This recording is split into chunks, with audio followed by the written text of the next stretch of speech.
No vídeo de hoje vamos falar sobre dois ativos que a gente escuta muito falar por aí, mas que a gente às vezes fica meio receoso de tê-los na carteira: o ouro e o dólar. Vamos falar principalmente sobre reserva de valor. O que é uma reserva de valor, que tipos de investimentos, que tipos de ativos se enquadram nessa parcela da nossa carteira. Meu nome é André Araújo, sou engenheiro e investidor. Nós veremos, para começar, que nem sempre aquilo que as pessoas imaginam que seja uma reserva de valor, de fato é. Se eu perguntar para uma pessoa leiga o que seria uma reserva de valor, provavelmente ela diria algo como o dinheiro que está circulando nas ruas. Porém, nem sempre o dinheiro que circula nas ruas é uma boa reserva de valor. Veja, por exemplo, três moedas diferentes. O dólar americano, a moeda dos Estados Unidos, que também é uma moeda global, pois ela é aceita no comércio internacional. O real brasileiro, que é a nossa moeda desde 1994. E o bolívar venezuelano, que é a moeda utilizada na Venezuela.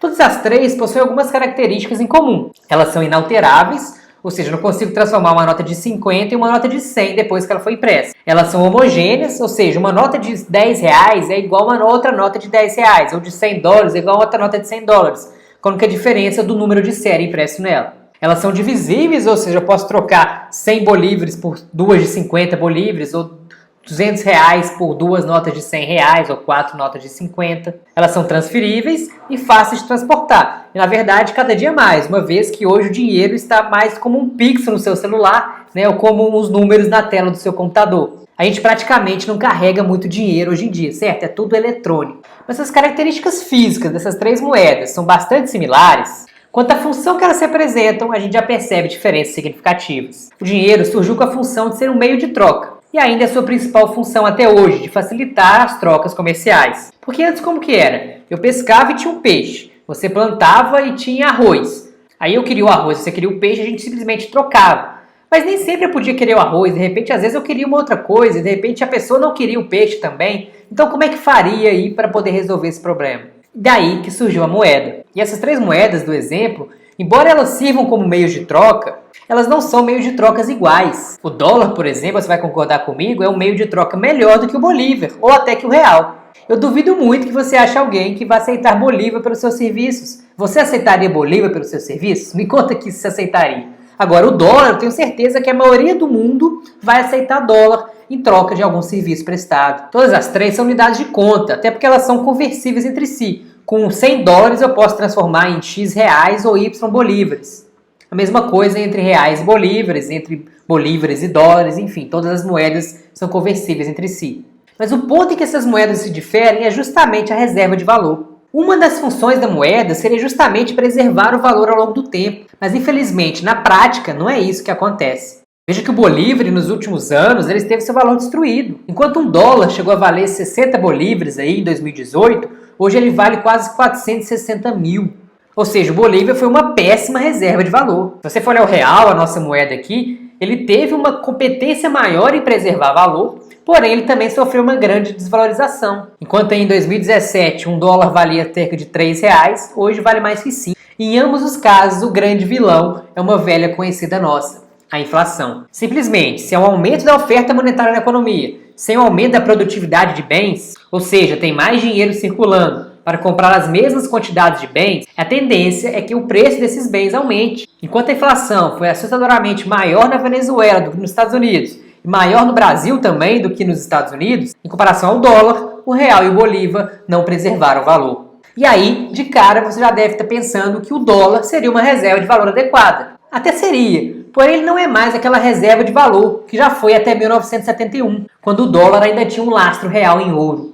Uma onça Troy, que é a unidade de valor do ouro e representa 31,1 gramas, poderia ser trocado até 1971 por 35 dólares. Basta ir você ir num banco americano e fazer essa troca. As próprias cédulas na época tinham um carimbo dourado que mostrava essa relação, e a moeda era uma espécie de certificado de ouro. E se até 1971 o dólar preservou o valor, pois tinha seu lastro real em ouro, a partir dessa data a coisa mudou significativamente, quando o presidente americano na época, Nixon, extinguiu esse lastro do dólar em ouro. Na época, o dólar já era utilizado como moeda global, mas os Estados Unidos começaram a produzir mais dólar do que poderia, mais dólar do que tinha de lastro em ouro. Daí, a partir de 1971, sem esse lastro em ouro, o que se viu foi os governos produzirem cada vez mais moeda, cada vez mais dinheiro. E com isso, a inflação veio junto. E o preço dos bens, das coisas reais, acabaram aumentando de valor, e dentre elas, o ouro. Daí, de lá para cá, o ouro subiu de 35 dólares em 1971 para cerca de 1.800 dólares que está hoje. E os momentos de maiores subidas se deram justamente nos períodos de crise financeiras, onde os governos, para solucionar a crise, acabaram por imprimir bastante dinheiro. Daí, o ouro se manteve como uma espécie de seguros contra a crise, de forma que quando a economia está mal, geralmente o ouro sobe. Para você ter uma ideia, no final de 2019, a onça Troy valia cerca de 1.500 dólares. Em 2020 veio o coronavírus e a onça Troy já está em 1.800 dólares, 20% a mais.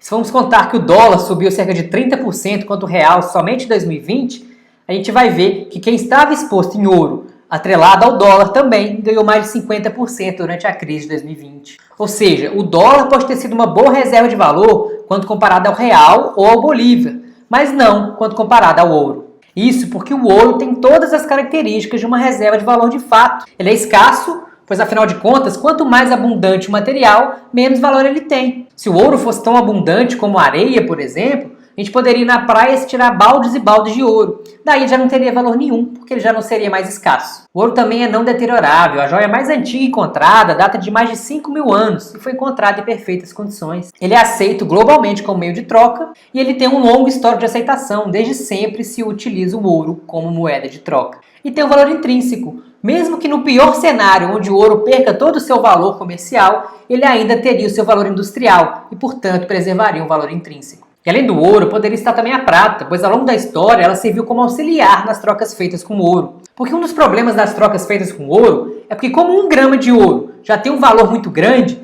como é que você faria para negociar valores muito pequenos, né? O problema do troco miúdo. Não teria, com 1 grama é muito pouquinho para eu negociar um valor muito pequeno, eu não conseguiria fazer isso. Portanto, a prata, por ser menos escassa e ter o valor menor, serviu como auxiliar nesse tipo de negociação.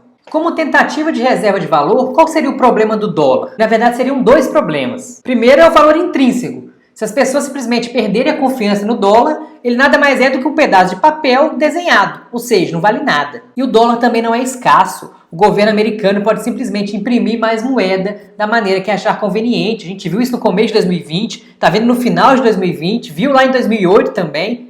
E se aumenta a oferta monetária, se é contrapartida de aumento da produção, a inflação chega. Então uma boa pergunta a se fazer para saber o que é uma reserva de valor é pensar no que você levaria numa viagem para daqui a 30 ou 40 anos do futuro. Será que você levaria real? Será que você levaria bolívar? Ou será que você talvez levaria um pouco de dólar? Ou principalmente o ouro e a prata, que tem sido reserva de valores há muito mais tempo? Então, quando pensar em reserva de valor, você tem que considerar essas características que eu citei aqui e saber que ela funciona como uma espécie de seguro contra crises. Então, numa carteira equilibrada, numa carteira blindada, você precisa ter diferentes tipos de ativos, porque numa carteira equilibrada e blindada, tão ou mais importante como ganhar nas altas é perder pouco nas quedas. É você estar descorrelacionado. Enquanto vem uma crise e a bolsa cai, por exemplo, você tem ativos reais como o ouro que vão subir e vão compensar essa queda da bolsa. Então o segredo é você diversificar e dentro dessa diversificação é interessante ter ativos que funcionam como reserva de valor, como é o caso do dólar e principalmente do ouro. Inclusive, segundo o Rei Dalio, a diversificação só é eficiente quando ela vem acompanhada da descorrelação. E uma correlação ela pode ser positiva, quando 2 ativos sobem ou caem mais ou menos juntos, ou ela pode ser negativa, quando eles funcionam de maneira inversa, enquanto um sobe, o outro cai e vice-versa. Já a descorrelação é quando um ativo não afeta o outro.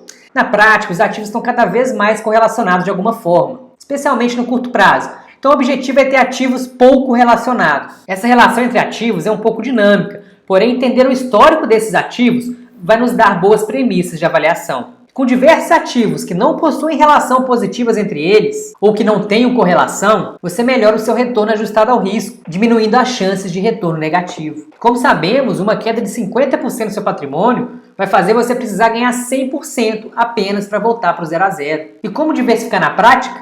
Primeira coisa é avaliar o macro, a divisão global da sua carteira.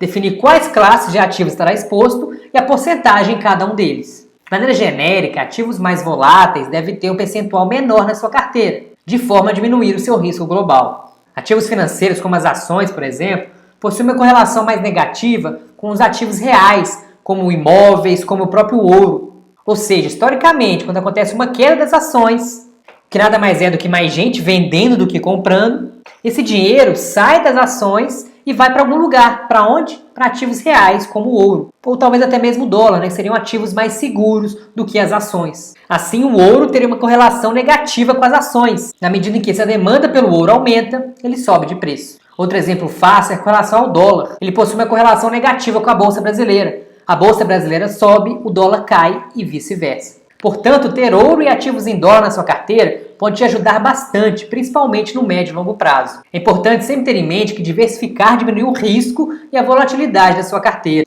Por mais que cada pessoa tenha a sua tolerância ao risco e a preferência aí por ativos específicos, vale sempre lembrar que, como não sabemos o dia de amanhã, nos investimentos mais importantes do que render é sobreviver. E você já investe em dólar ou em ouro? Me conta aqui nos comentários. Não se esqueça de compartilhar esse vídeo com aquela pessoa que talvez não invista ainda em dólar ou metais preciosos. E também se inscreve no meu canal, porque eu estou te ajudando aqui a blindar a sua carteira. Então quando você se inscreve no meu canal, quando você clica no sininho para receber as notificações, você vai me ajudar a te ajudar cada vez mais. E para finalizar, me segue lá no Instagram, @eu.andrearaújo. Lá eu respondo dúvidas, faço lives, mostro a minha rotina de dinheiro investidor. E eu tenho certeza que a gente vai se conectar muito mais. @eu.andrearaújo. Grande abraço e até o próximo vídeo.